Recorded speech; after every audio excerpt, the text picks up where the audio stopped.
So hello दोस्तों, welcome to जिंट institute. सो दोस्तों, आज की इस वीडियो में हम जानेंगे पीवी फंक्शन के बारे में। तो क्या करता है पीवी फंक्शन?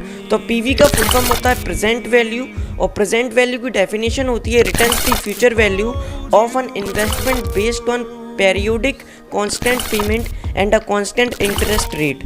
मतलब कि दोस्तों, इस पीवी फंक्शन का यूज़ क्या होता है? तो इसका यूज़ हम करते हैं किसी लोन या इन्वेस्टमेंट पे फिक्स इंटरेस्ट रेट से उसकी प्रेजेंट वैल्यू को जानने के लिए हम पीवी फॉर्मूला का इस्तेमाल करते हैं। जब भी हमको कोई इंटरेस्ट रेट निकालना होता है तो हम इस फंक्शन का यूज़ करते हैं। तो चलिए इस फंक्शन को प्रैक्टिकली अप्लाई करके देखते हैं सबसे पहले। तो चलिए इसको प्रैक्टिकली अप्लाई करके देखते हैं। सबसे पहले दोस्तों, हमने यहाँ पर 3 चीज़ें ले रखी हैं। सबसे पहली चीज़ क्या है हमारे पास में? इंटरेस्ट रेट है हमारे पास में 5%, पीरियड ऑफ ईयर्स है हमारे पास में 10 ईयर्स, और पीएमटी वैल्यू जो कि पर मंथ की इंस्टॉलमेंट की वैल्यू होती है वो होती है हमारे पास में 60,663 रुपये 80 पैसे है हमारे पास में। जो कि हमारी ईएमआई होती है ना, ईजी मंथली इंस्टॉलमेंट जो हम पेड करती हैं, वो है ये 60,663 रुपये 80 पैसे। तो इस तरीके से हम इन तीनों वैल्यूज़ के बेस पे हमारा लोन अमाउंट है वो निकालेंगे, उसका रिजल्ट निकालेंगे। तो देखिए हमने क्या करा है, उसको थोड़ा सा एक बार समझा देता हूँ मैं आपको। हमने क्या किया है, हमने 60,663 रुपये 80 पैसे की हर महीने किस्त भर रहे हैं। कब तक भरेंगे? 10 साल तक भरेंगे। 10 साल तक हमको उसको भरना है। और 10 साल मंथ वाइज कैसे होते हैं, यानी कि मंथ वाइज ही देंगे हम उसको, तो 120 महीने हो जाएंगे। और ये क्या है? पीएमटी हमको पीएमटी वाली वो वैल्यू है जो हर मंथली हम देंगे उसको, ठीक है। और 10 साल क्या है? 10 साल तक हमको देना है उस वैल्यू को, यानी कि 60,663 रुपये की किस्त हमको 10 साल तक देना है, यानी कि 120 महीने तक देना है। और 5% क्या है? 5% इसका इंटरेस्ट रेट लग रहा है, जो कि मंथ वाइज कितना होगा? इतना जो आप देख रहे हैं 0.0041667, ये हमारी क्या है? मंथ वाइज इसका परसेंटेज लगेगा। तो अब इन तीनों के बेस पर चलिए प्रैक्टिकल को करते हैं। तो चलिए सेल के अंदर आ जाते हैं, इक्वल टू को प्रेस करेंगे, पीवी को टाइप करेंगे, ब्रैकेट को ओपन करेंगे। सबसे पहले मांगेगा आपसे रेट का आर्गुमेंट। तो रेट के आर्गुमेंट में क्या करेंगे, हम उसको रेट प्रोवाइड कर देंगे।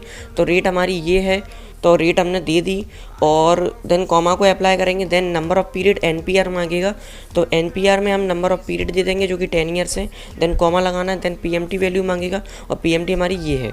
तो इस तरीके से हमने तीनों वैल्यू दे दी। देन उसके बाद में एफवी मांगेगा। एफवी होती है फ्यूचर वैल्यू, लेकिन फ्यूचर वैल्यू आपको देनी नहीं होती, क्योंकि फ्यूचर वैल्यू हम जानना चाहते हैं, ठीक है। अगर हम 60,000 रुपये की किस्त देंगे तो फ्यूचर में हमारा कितना अमाउंट हो जाएगा ये जानना चाहते हैं, तो एफवी वैल्यू आपको नहीं देना होती। देन उसके बाद में एक और कॉमा लगा देना, और उसके बाद में आपसे मांगेगा एंड ऑफ द पीरियड और beginning of the period, 2 option आएंगे। तो आपको हमेशा यहाँ पर 0 को टाइप करना रहेगा। क्यों? क्योंकि हम एंड ऑफ द पीरियड हमेशा जानना चाहते हैं। बिगिनिंग ऑफ द पीरियड जानने का कोई मतलब भी नहीं है, ठीक है। हम ये जानना चाहते हैं कि पूरी किस्तों का टाइम खत्म होने के बाद में एक्चुअल में कितना अमाउंट हमारा हो जाएगा जो हमने पेड किया है एज अ किस्तों के बेस पर, यानी कि ईजिली मंथली इंस्टॉलमेंट के बेस पे। तो हमने 0 दे दिया, end of the period, bracket close करेंगे, इंटर को प्रेस करेंगे, तो ये हमारी वैल्यू आ गई। लेकिन दोस्तों ये वैल्यू गलत आई है, ठीक है।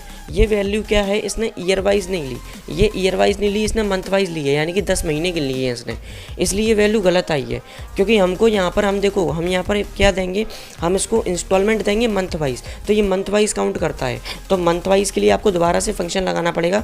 इस बार पीवी फिर से लगाएंगे, ब्रैकेट ओपन करेंगे, रेट में हम इसको रेट दे देंगे। तो रेट में आपको ये वाली नहीं देनी, रेट में आपको ये वाली वैल्यू देनी है। और इस वाली वैल्यू में क्या है, देखिए इस वाली वैल्यू में हमने क्या कर दिया, इस 5% वाली वैल्यू का डिवाइड कर दिया 12 से, तो ये वैल्यू निकल के आ गई। देखिए मैं आपको दिखा देता हूँ उसको। हमने क्या किया यहाँ पर, हमने ये देखो यहाँ पर इसका क्या कर दिया, इस वाली वैल्यू को लेकर इसका कर दिया डिवाइड 12 से, और ठीक इस वाली वैल्यू में भी हमने यही किया है, इसका इंटू कर दिया इससे। तो अब हमारी सही वैल्यू आएगी। तो चलिए दोबारा से पीवी को टाइप करते हैं, ब्रैकेट को ओपन करेंगे। सबसे पहले रेट का आर्गुमेंट, तो रेट दे देना है, रेट वाली देना है आपको। देन उसके बाद में कॉमा लगाना है। देन नंबर ऑफ पीरियड मांगेगा आपसे एनपीआर, तो एनपीआर आपको ये नहीं देना, ये वाला ही देना है, और देन कॉमा लगाना है। देन उसके बाद में पीएमटी वैल्यू मांगेगा, पीएमटी आपको ये वाली वैल्यू दे देनी है, और एफबी आपको देना नहीं है, कॉमा लगा देना एक और, ठीक है। और एंड ऑफ द पीरियड आपको करना है, और एंड ऑफ द पीरियड का जो बिगिनर मतलब कि जो बाइनरी नंबर होता है होता है 0, तो 0 टाइप कर देना, ब्रैकेट को क्लोज करना, एंटर को प्रेस कर देना, ये आ गया। अब देखिए अगर आप 60,663 रुपये और 80 पैसे की किस्त देंगे तो आपकी ये वैल्यू निकल के आएगी 5,07,19,464 रुपये और 98 पैसे। 10 साल के बाद यानी कि 120 महीने के बाद में आपका इतना बड़ा अमाउंट बन जाएगा ये।